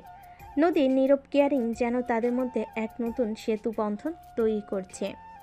বরফ গলতে শুরু করেছে এবং সেই শীতলতার আড়ালে লুকিয়ে থাকা উষ্ণ হৃদয়ে ধীরে ধীরে প্রকাশিত হচ্ছে। এমনটাই হতে থাকে আয়নের। আনন্দ আর স্মৃতিময় কিছুদিন কাটিয়ে অবশেষে কক্সবাজার থেকে ফেরার পালা আসে। বাদ ছাড়ার সময় ঘনিয়ে আসে সবার মনে যেন একটা বিষণ্ণতার ছায়া। সুন্দর সময়গুলো এত তাড়াতাড়ি শেষ হয়ে যাওয়ায় মন খারাপ লাগা স্বাভাবিক। বাসে ওঠার পর দেখা যায় নদীর মুখটা বেশ শুকনো। জানালার বাইরে তাকিয়ে আনমনে কি যেন ভাবছে সে। আয়ন তার পাশে এসে বসে। কি হয়েছে নদী, মন খারাপ লাগছে? কক্সবাজার ছেড়ে যেতে ইচ্ছে করছে না বুঝি? নদী কোনো উত্তর দেয় না, শুধু দীর্ঘশ্বাস ফেলে জানালার কাছের দিকে তাকিয়ে থাকে। আয়ান আলতো করে নদীর হাতে হাত রাখে। আমি বুঝতে পারছি সুন্দর সময়গুলো খুব তাড়াতাড়ি শেষ হয়ে যায়, কিন্তু দেখো কত সুন্দর স্মৃতি নিয়ে তো আমরা ফিরছি। এই জার্নিটা আমাদের মনে সবসময় থাকবে। আর মন খারাপ করো না, আবার সুযোগ পেলে আমরা নিশ্চয়ই আসবো। নদীর চোখ ছলছল করে ওঠে। সে আস্তে করে আয়নের দিকে তাকায়। আমার আসলে একা লাগছিল। একা কেন? আমি তো তোমার পাশেই আছি, সব সময় থাকবো, তুমি একদম ভেবো না। আয়নের উষ্ণ হাতের স্পর্শ আর তার সান্ত্বনার কথাগুলো নদীর মনের মেঘ কিছুটা হলেও সরিয়ে দেয়। সে আয়নের দিকে তাকিয়ে এক গভীর দৃষ্টি দেয়, যে দৃষ্টিতে হয়তো কৃতজ্ঞতা মেশানো ছিল। ধন্যবাদ। আরে পাগলি, ধন্যবাদ কেন? আমরা তো বন্ধু, আর বন্ধুদের পাশে তো সবসময় থাকতে হয়, তাই না? নদীর ঠোঁটের কোণে হালকা হাসি দেখা যায়। হয়তো আয়নের সহজ সরল কথাগুলো তার ভেতরে কষ্ট কিছুটা হলো লাঘব করতে পেরেছে। ফেরার পথে বাসের জার্নিতে তারা আর তেমন কথা বলেনি, কিন্তু তাদের নীরবতায় যেন এক নতুন বোঝাপড়া তৈরি হয়। আয়নের সান্ত্বনা নদীর মনে এক অন্যরকম উষ্ণতা এনে দেয়। কক্সবাজারের রঙিন স্মৃতিগুলো হৃদয়ে নিয়ে তারা আবার ফিরে আসে চেনা শহরে, নিজেদের চেনা রুটিনে।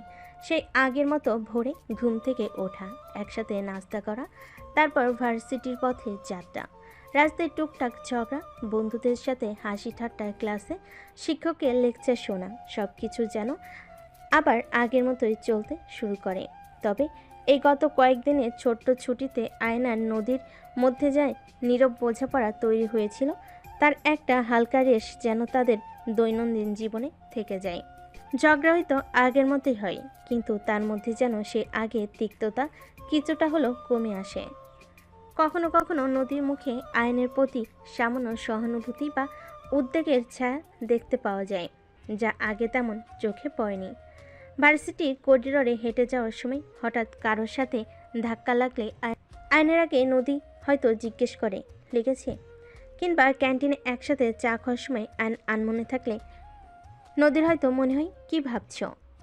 যদিও পরক্ষণে সে নিজের এই পরিবর্তন দেখে নিজেই অবাক হয় এবং স্বাভাবিক আচরণ করার চেষ্টা করে। আইন অবশ্য এই ছোট ছোট পরিবর্তনগুলো খুব মনোযোগ দিয়ে লক্ষ্য করে। নদীর সামান্য কেয়ারিং তার মনে নতুন করে আশা জাগে। সে বুঝতে পারে নদীর কঠিন খোলসের ভেতরে কোথাও একটা নরম মন লুকিয়ে আছে, যা হয়তো ধীরে ধীরে তার ভালোবাসার উষ্ণতা অনুভব করতে শুরু করেছে। তাদের সম্পর্কে বরফ গলা শুরু হয়েছে, কিন্তু এখনও অনেক পথ বাকি। সেই পথের বাকি কি অপেক্ষা করছে তা জানতে সময়ের অপেক্ষা ছাড়া আর কোনো উপায় নেই। ভার্সিটির নোটিশ বোর্ডে অনার্স ফাইনাল পরীক্ষার তারিখ ঘোষণার পর থেকে ক্যাম্পাসের চিত্রটা বদলে যায়। হাসি ঠাট্টার পরিবর্তে এখন শিক্ষার্থীদের মুখে চিন্তার ভাঁজ। লাইব্রেরিতে বেড়েছে ভিড়, ক্যান্টিনের আড্ডায় এখন শুধু সিলেবাস আর পরীক্ষার প্রস্তুতি নিয়েই আলোচনা। হাতে মোট 2 মাস। এই সময়ের মধ্যে বিশাল সিলেবাস শেষ করার কঠিন চ্যালেঞ্জ সকলের সামনে। ভার্সিটির এক কোণে গাছের ছাই বসে আয়ন তার বন্ধুদের সাথে পরীক্ষার প্রস্তুতি নিয়ে আলোচনা করছিল। কিরে আয়ান, তোর কোন কোন সাবজেক্টের প্রিপারেশন কেমন? আমার তো মনে হচ্ছে এখনো অনেক কিছুই বাকি, বিশেষ করে ওই কঠিন থিওরিগুলো কিছুতেই মাথায় ঢুকছে না। আমারও একই অবস্থা। ম্যাথ আর স্ট্যাটিস্টিক্স নিয়ে ভয় লাগছে। পুরনো বছর কোশ্চেন পেপারে সলভ করতে গিয়ে মনে হচ্ছে কিছুই পারিনি। তোরা কিভাবে সামলাবি? আমি একটা রুটিন বানিয়েছি। প্রতিদিন একটা নির্দিষ্ট সময় ধরে কঠিন টপিকগুলো রিভাইজ করছি, আর পুরনো কোশ্চেন পেপার সলভ করাটা খুব জরুরি। তাহলে একটা আইডিয়া পাওয়া যায় কোন ধরনের প্রশ্ন আসতে পারে। তোরা কি কিছু প্ল্যান করেছিস? হ্যাঁ, ভাবছি আমরা কয়েকজন মিলে একটা স্টাডি গ্রুপ তৈরি করব, তাহলে একে অপরের কাছ থেকে হেল্প পাওয়া যাবে। তোর কি মনে হয়? আইডিয়াটা ভালো। আয়ান, তুইও আমাদের সাথে জয়েন কর। একসাথে পড়লে দেখবি অনেক টেনশন কমে যাবে।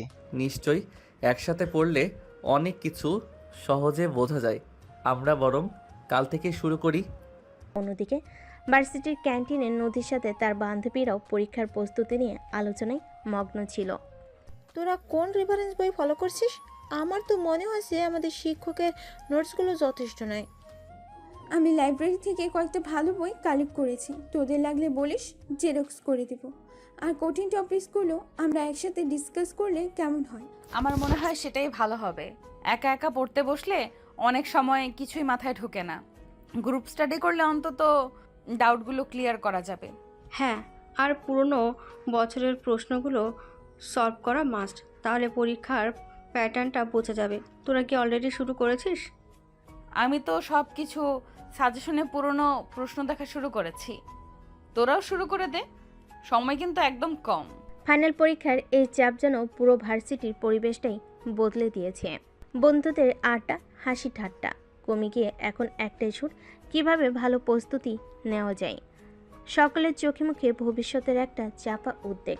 ভার্সিটির দিন শেষ করে যখন আয়ান আর নদী একসাথে বাড়ির দরজায় এসে পৌঁছালো, তখন ভেতরে প্রবেশ করে আয়নের জন্য অপেক্ষা করছিল এক অপ্রত্যাশিত সারপ্রাইজ। লিভিং রুমে সোফায় বসে থাকতে দেখে আয়ন তার বাবা মাকে। আনন্দে তার চোখ চিকচিক করে ওঠে। মা, বাবা, তোমরা এখানে কখন এলে? মুহূর্তের মধ্যেই আয়ন ছুটি গিয়ে তার মাকে জড়িয়ে ধরে। তারপর তার বাবার কাছে গিয়ে হাত মিলিয়ে কৌশল বিনিময় করে। মায়ের সাথে সে গভীর স্নেহে জড়িয়ে ধরে কিছুক্ষণ থাকে। তোমরা হঠাৎ করে কোনো খবর না দিয়ে আমার তো বিশ্বাসই হচ্ছে না। ভাবলাম ফাইনাল পরীক্ষা তো একদম কাছে, তাই ভাবলাম একবার এসে দেখে যাই আমার ছেলেটা ঠিকঠাক খাচ্ছে দাচ্ছে কিনা, পড়াশোনা কেমন করছে। হ্যাঁ বাবা, আর তোমার মা তো অস্থির হয়ে গিয়েছিল, তাই দুদিনের জন্য চলে এলাম। এরপর নদী এগিয়ে এসে আয়নের বাবা মার সাথে কৌশল বিনিময় করে, তাদের হাতে পায়ে হাত দিয়ে সালাম করে। আঙ্কেল আন্টি আপনারা কেমন আছেন? হঠাৎ করে এসে আমাদের খুব খুশি করেছেন। আমরাও খুব খুশি হলাম তোমাদের দেখে মা, তোমরা দুজনে তো আমাদের ছেলে মেয়ের মতো। তা তোমাদের পড়াশোনা কেমন চলছে এখন? ফাইনাল পরীক্ষা তো আর বেশি দিন নেই, প্রস্তুতি কেমন নিয়েছো? ও নদী, ভালো আঙ্কেল বাবা, আমরা দুজনেই ভালোভাবে প্রস্তুতি নিচ্ছি। আয়নের বাবা মা তাদের দুজনের দিকে তাকিয়ে হাসেন। তাদের একসাথে ভালো বলাই যেন এক অন্যরকম উষ্ণতা ছড়িয়ে পড়ে ঘরের বাতাসে। আয়নের মনে একদিকে যেমন বাবা মাকে কাছে পাওয়ার আনন্দ, তেমনি নদীর সাথে তাদের স্বাভাবিক হৃদ্যতা দেখে এক ভালো লাগা কাজ করে। দুপুরবেলা খাবার টেবিল জুড়ে এক আনন্দঘন পরিবেশ। নদীর বাবা মা এবং আয়নের বাবা মা একসাথে বসে অপেক্ষা করছিলেন নদী আর আয়নের জন্য। কিছুক্ষণ পর তারা দুজনেই একসাথে সিঁড়ি দিয়ে নেমে এসে খাবার টেবিলে পৌঁছায়। আয়নের মা নদীও আয়নের দিকে তাকিয়ে স্নেহের হাসি হেসে, বাহ মাশাআল্লাহ, দুজনকে একসাথে দেখে চোখ জুড়িয়ে যায়, একদম যেন মানানসই জুটি। একদম ঠিক বলেছিস, কারো যেন নজর না লাগে আমার লক্ষ্মী ছেলে মেয়ের দিকে। হ্যাঁ, আমারও তাই মনে হয়।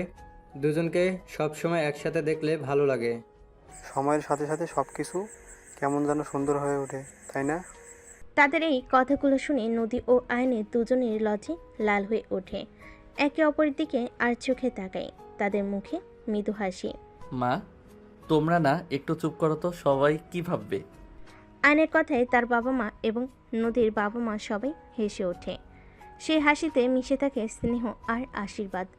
খাবার টেবিলে এই মিষ্টি মুহূর্তগুলো যেন তাদের সম্পর্কের এক নতুন সমীকরণ তৈরি করে। রাতের নিস্তব্ধতা নদীর চারপাশ ঘিরে ধরে। বিছানায় শুয়ে সিলিংয়ের দিকে তাকে আনমনে কি যেন ভাবে সে। সারাদিনে ঘটনাগুলো তার মনের পর্দায় ভেসে ওঠে।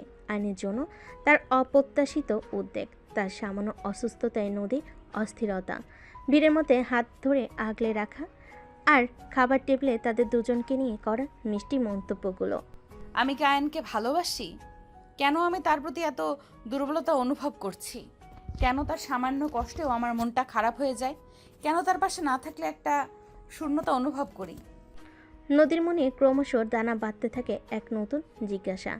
এতদিন ধরে যে অনুভূতি সে জোর করে দমিয়ে রেখেছিল, আজ যেন তা আর বাদ মানতে চাইছে না।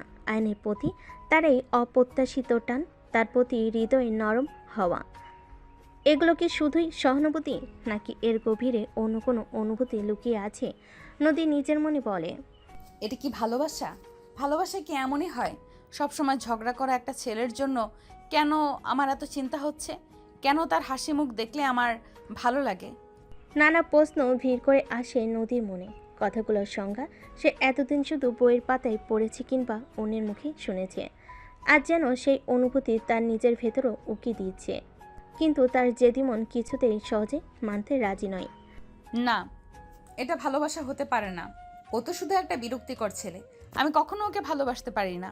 এটা হয়তো অন্য কিছু, হয়তো শুধু এই কৃতজ্ঞতা। হ্যাঁ, ও আমার অনেক খেয়াল রাখে, তাই হয়তো আমার এমন মনে হচ্ছে। ভালোবাসা নিশ্চয়ই এর থেকে অনেক আলাদা। দিদার সংশয়ের এক কঠিন ঘূর্ণিপাকে বাধা পড়ে নদী। রাতের নীরবতা তার মনের এই অন্তর্দ্বন্দ্বকে আরও গভীর করে তোলে। ভালোবাসার সেই অস্পষ্ট অনুভূতি কি ধীরে ধীরে তার মনের গভীরে শিখর গাড়তে শুরু করেছে, নাকি সেটা শুধুই ক্ষণিকের দুর্বলতা? উত্তর খুঁজতে নদী দ্বিধার সংশয়ের এ কঠিন ঘূর্ণিপাকে বাধা পড়ে নদী। রাতের নীরবতা তার মনের এই অন্তর্দ্বন্দ্বকে আরও গভীর করে তোলে। ভালোবাসার সেই অস্পষ্ট অনুভূতি কি ধীরে ধীরে তার মনের গভীর শিকড় গাড়তে শুরু করেছে, নাকি এটা শুধুই ক্ষণিকের দুর্বলতা? উত্তর খুঁজতে নদী মন ব্যাকুল হয়ে ওঠে। অনার্স ফাইনাল পরীক্ষার একেবারে সন্নিকটে।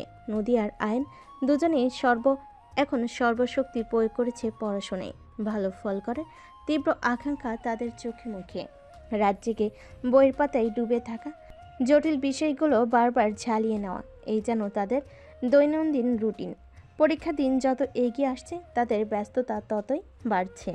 এই কঠিন সময়ে তারা একে অপরের প্রতি সাহায্যের হাত বাড়িয়ে দেয়। নদী যে বিষয়ে দুর্বলতা থাকে আইন ধৈর্য ধরে তাকে বুঝিয়ে দেয়, আবার আইনের কঠিন লাগা টপিকগুলো নদী সহজ করে তোলে। রাত গভীর পর্যন্ত একসাথে পড়াশোনা করে তারা, একে অপরের মনোবল বাড়ায়। আয়ান, এই থিওরিটা কিছুতেই মাথায় ঢুকছে না। তুমি আরেকবার বুঝিয়ে দেবে প্লিজ? আমার মনে হচ্ছে পরীক্ষার হলে গিয়ে সব কিছু গুলিয়ে ফেলবো। অবশ্যই নদী, তুমি একদম চিন্তা করো না। দাঁড়াও, আমি অন্যভাবে বোঝানোর চেষ্টা করছি। দেখো, এই মূল পয়েন্টগুলো মনে রাখলে থিওরিটা সহজ হয়ে যাবে। আর তুমি তো অনেক ভালো ছাত্রী, নিশ্চয়ই পারবে। এইভাবে বলার পর একটু সহজ লাগছে। Thank you so much. তুমি না থাকলে আজ আমার কি হতো?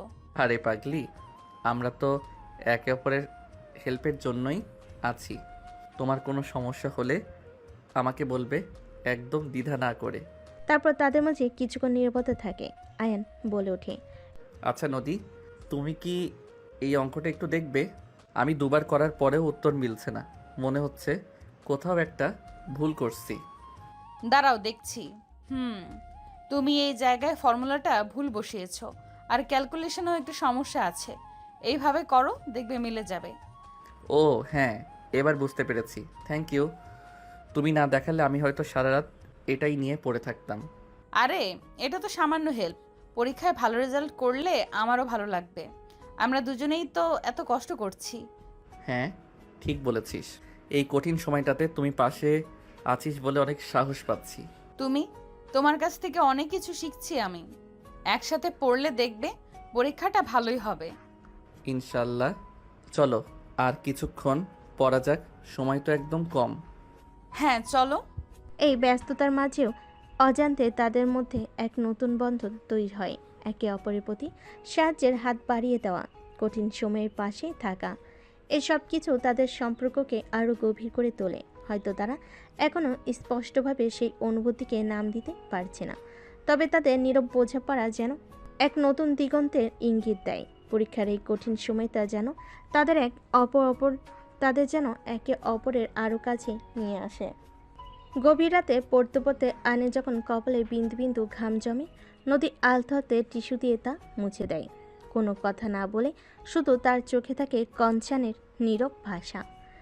ক্লান্ত আয়ন যখন টেবিলে মাথা রেখে ঘুমিয়ে পড়ে, নদী সাবধানে তার বইগুলো সরিয়ে দেয় এবং একটি পাতলা চাদর তার গায়ে টেনে দেয়।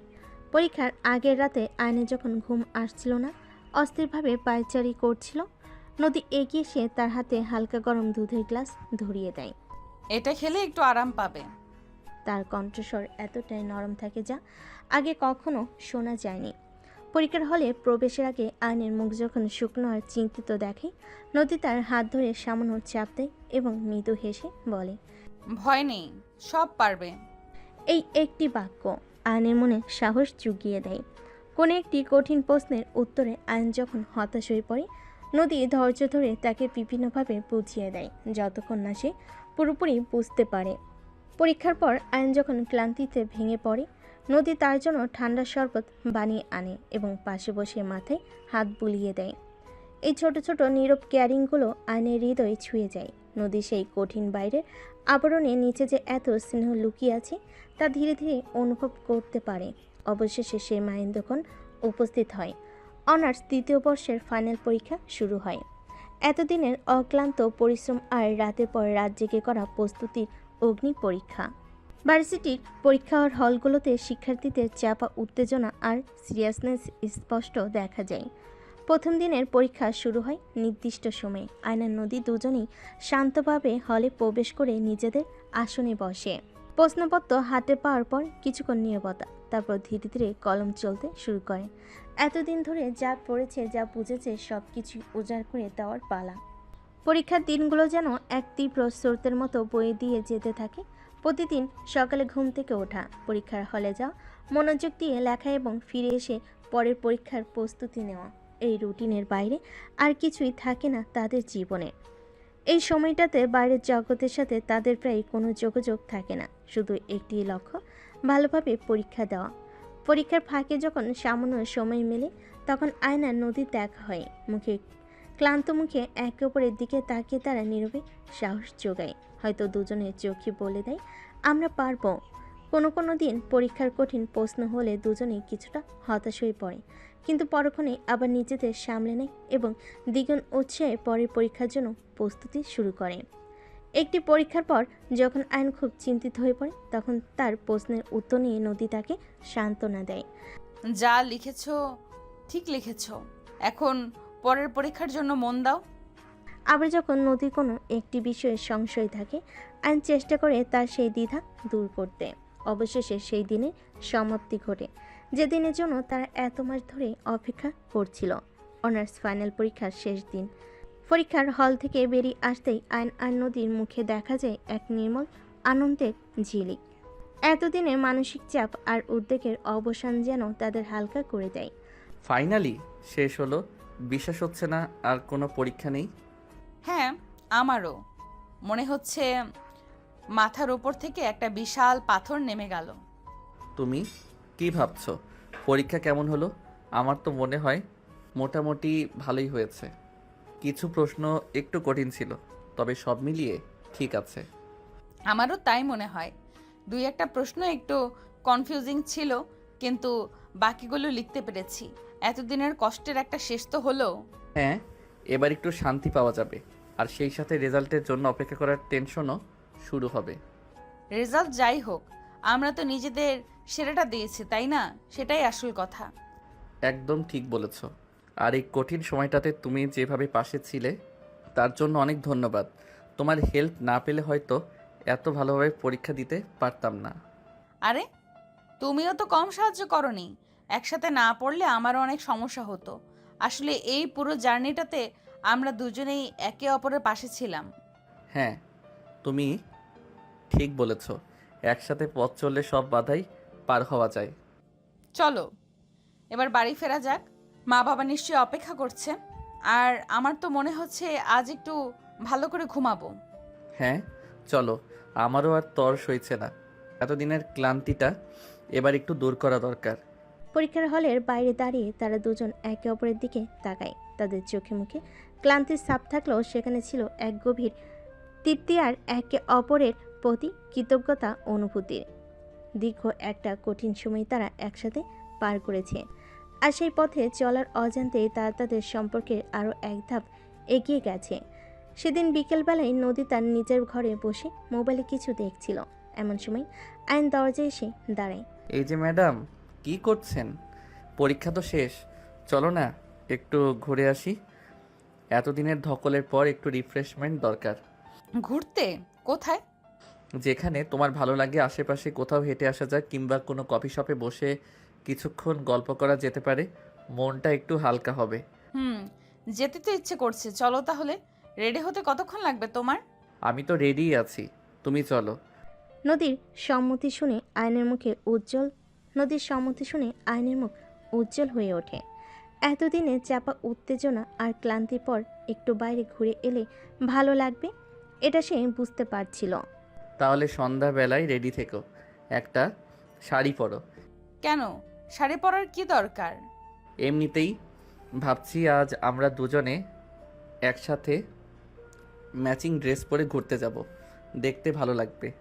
কিন্তু সেটার তো কোনো প্রয়োজন মনে করছি না, শুধু ঘুরতে যাওয়া তো। আরে তুমি ঘুরতে গেলে সেখানে দেখবে এটার প্রয়োজন আছে। আমার একটা সারপ্রাইজ আছে তোমার জন্য। সারপ্রাইজ? কিসের সারপ্রাইজ? সেটা সন্ধ্যায় দেখলেই বুঝতে পারবে। এখন বলো তুমি কোন শাড়ি পরবে? ঠিক আছে, তাহলে আমি নীল শাড়ি পরে রেডি থাকবো সন্ধ্যাবেলায়। সন্ধ্যাবেলায় আর নীল রঙের একটি পাঞ্জাবি পরে ড্রয়িং রুমে নদীর জন্য অপেক্ষা করছিল। তাদের চোখে মুখে চাপা উত্তেজনা। কিছুক্ষণ পরে সিঁড়ি দিয়ে নেমে আসে নদী। নীল শাড়িতে তাকে যেন স্বপ্নীল লাগছিল। আয়নের পলক পড়তে চায় না। মাশাল্লাহ মাশাল্লাহ, আমার ছেলে মেয়ে দুটোকে আজ কি সুন্দর দেখাচ্ছে, একদম যেন আকাশ থেকে নেমে আসা দুটো নীলপরি। তোরা দুজনে একটু একসাথে দাঁড়াতো, আমি একটা ছবি তুলি, এই মুহূর্তটা ধরে রাখার মতো। নদী তার আম্মুর ফোন বের করে তাদের একসাথে দাঁড় করে হাসি মুখে ছবি তোলেন। নদীর আম্মু তার ফোন বের করে তাদের একসাথে দাঁড় করিয়ে হাসি মুখে ছবি তোলেন। নদীর গাল সামান্য লাল হয়ে ওঠে। এক ধরনের মিষ্টি লজ্জায় তাদের চোখের নিচে নেমে আসে। আইন অবশ্য অপলক দৃষ্টিতে নদীর দিকে তাকিয়ে থাকে। তার মুগ্ধতা লুকানোর কোনো চেষ্টাই করে না। তারপর তারা বাড়ি থেকে বের হয়। আজ তারা একই রিকশায় পাশাপাশি বসে। এবার তো বলো আমরা কোথায় যাচ্ছি? এতক্ষণ ধরে রহস্য করছো। আর একটু অপেক্ষা করো, লক্ষ্মীটি গেলেই দেখতে পাবে। কিছুক্ষণ পর তাদের রিকশা একটি সুন্দর পার্কের গেটের সামনে এসে থামে। তারা দুজনে একসাথে পার্কের ভেতর প্রবেশ করে। নদীর চারিদিকে তাকিয়ে মুগ্ধ হয়ে বলে, ওয়াও, এই জায়গাটা তো অনেক সুন্দর, এই সবুজ আর শান্ত। তোমার সারপ্রাইজ কিন্তু এখনো বাকি সোনা, চলো আমার সাথে। আয়ন নদীর হাত ধরে পার্কের ভেতরের দিকে হাঁটা শুরু করে। ধীরে ধীরে তারা একটি নির্জন জায়গায় এসে পৌঁছায়, যেখানে চারিদিকে ছিল ঘুটঘুটে অন্ধকার। নদী ভয়ে আয়নের হাত ধরে। আয়ান, আমার ভালো লাগছে, এখানে তো অন্ধকার কেন, চলো এখান থেকে। ঠিক সেই সময় আয়ন হাততালি দেয়, আর তার সাথে সাথেই চারপাশে গাছপালা আর ঝোপঝাড় আলোয় ঝলমল করে ওঠে। নদী বিস্ময়ের সীমা থাকে না। পুরো জায়গাটা ছোট ছোট রঙিন বাতি আর লণ্ঠনে অসাধারণভাবে সাজানো।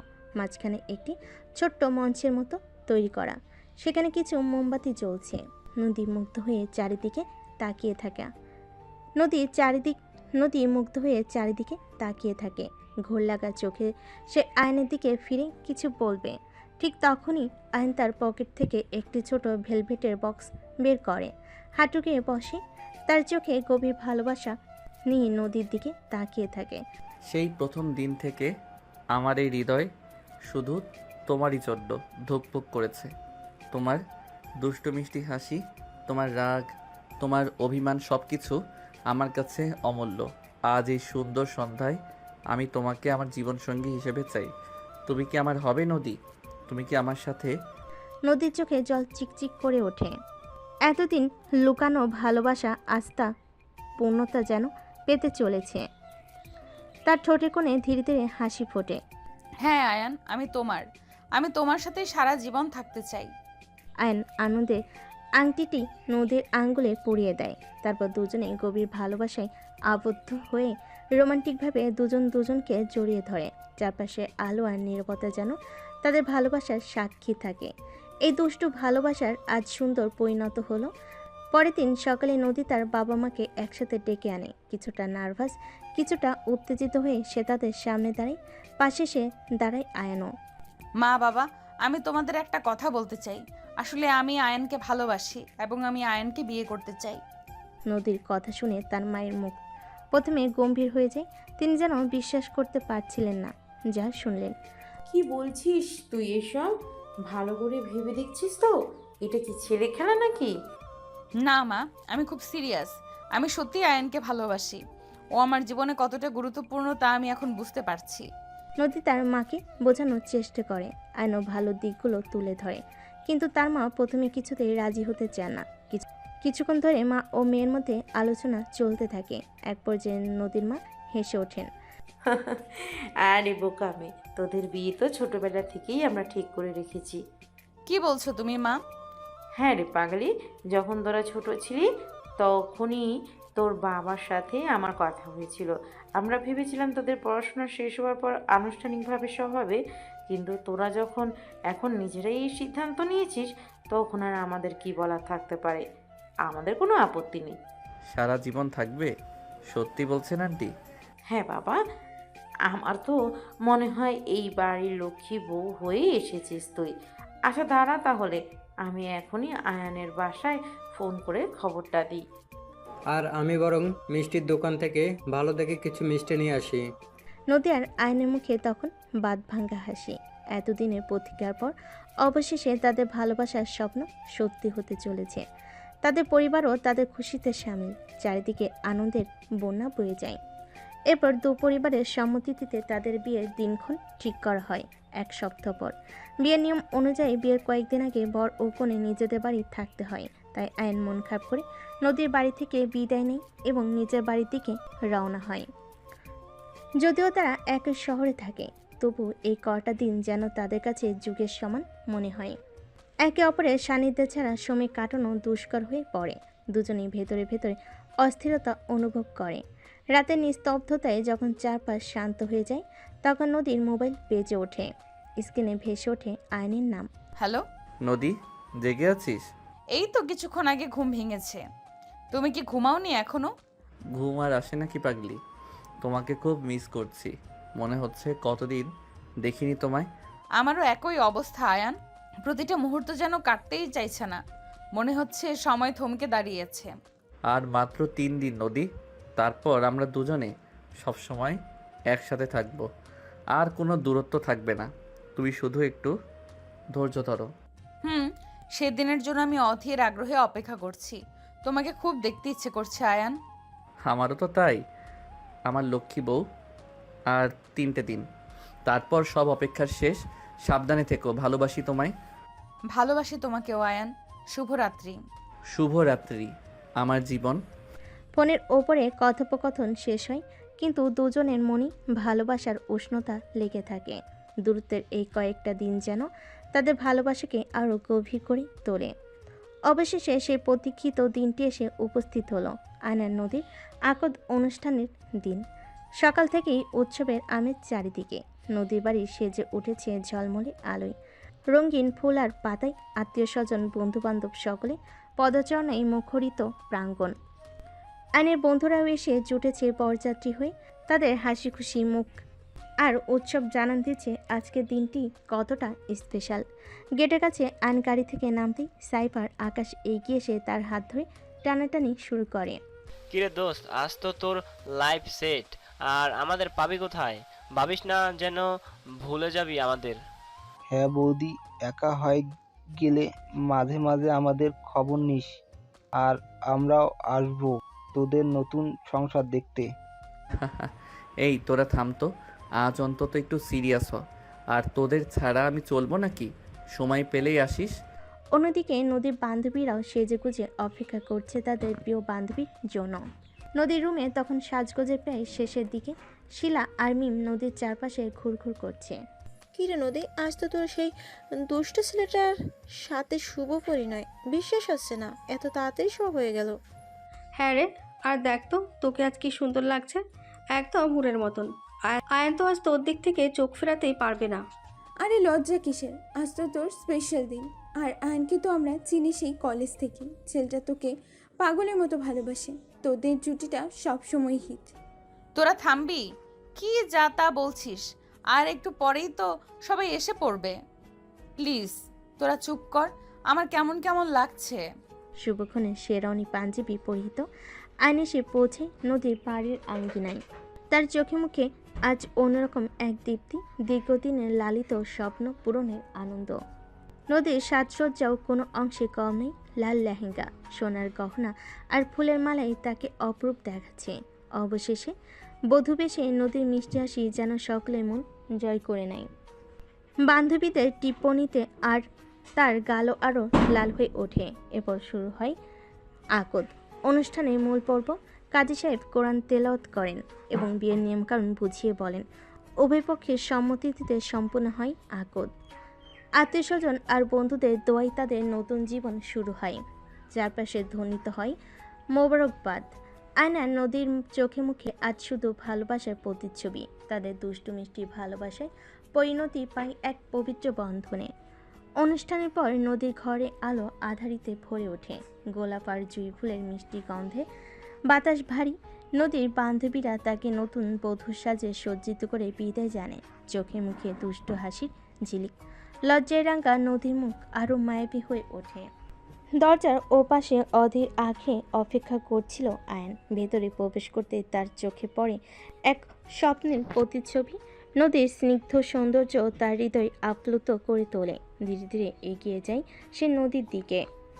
নদী, তোমাকে আজ এত সুন্দর লাগছে যে আমার বিশ্বাস হচ্ছে না এটা সত্যি। তুমিও, তোমাকেও খুব সুন্দর দেখাচ্ছে। নীরবতা ছেয়ে থাকে কিছুক্ষণ, শুধু দুজনের হৃদস্পন্দনের শব্দ যেন শোনা যায়। আইন আলতো হাতে নদীর ঘোমটা সরিয়ে দেয়। তাদের চোখাচোখি হয়, দৃষ্টিতে মিশে থাকে গভীর ভালোবাসা আর দীর্ঘ প্রতীক্ষার সমাপ্তি। আইন নদীর হাত ধরে। আজ থেকে আমরা দুজন এক হলাম নদী, সারা জীবনের জন্য। হ্যাঁ, আমার আর কোনো চাওয়া নেই।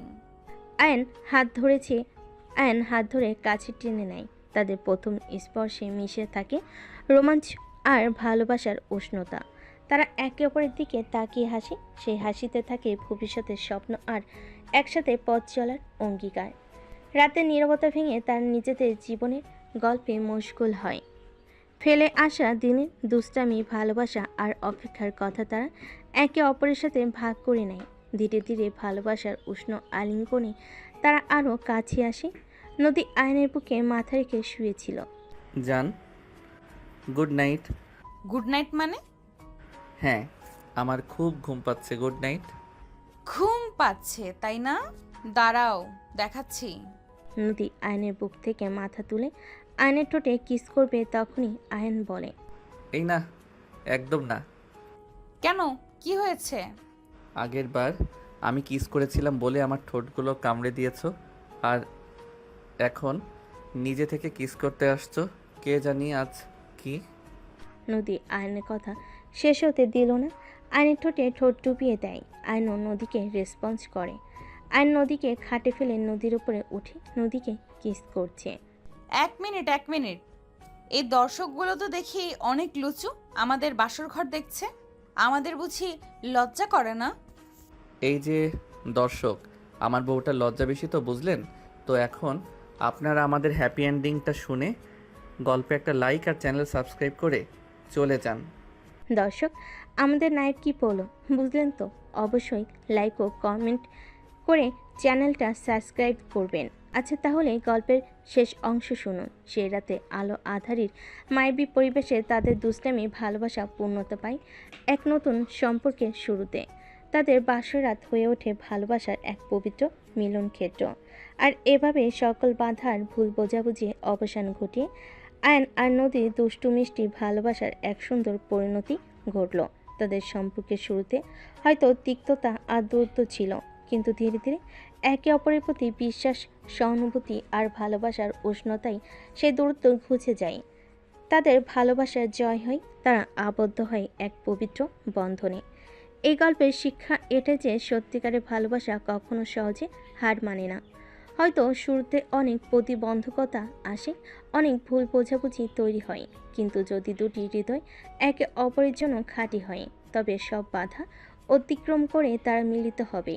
আয়নার নদীর গল্প আমাদের শেখায় ভালোবাসার জন্য ধৈর্য ধরতে হয়, বিশ্বাস রাখতে হয়, কখনো হাল ছেড়ে দিতে হয় না।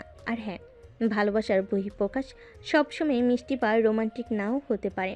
কখনো কখনো তা দুষ্টামি আর ঝগড়ার মধ্যেও লুকিয়ে থাকে। সেই ভালোবাসাকে চিনে নিতে হয়, অনুভব করতে হয় হৃদয়ের গভীর থেকে। পরিশেষে আয়নার নদীর সুখী দাম্পত্য জীবনের শুরু হোক, এই কামনাই করি। তাদের দুষ্টু ভালোবাসা যেন সবসময় তাদের জীবনে হাসি আর আনন্দ বয়ে আনে। শুভ সমাপ্তি।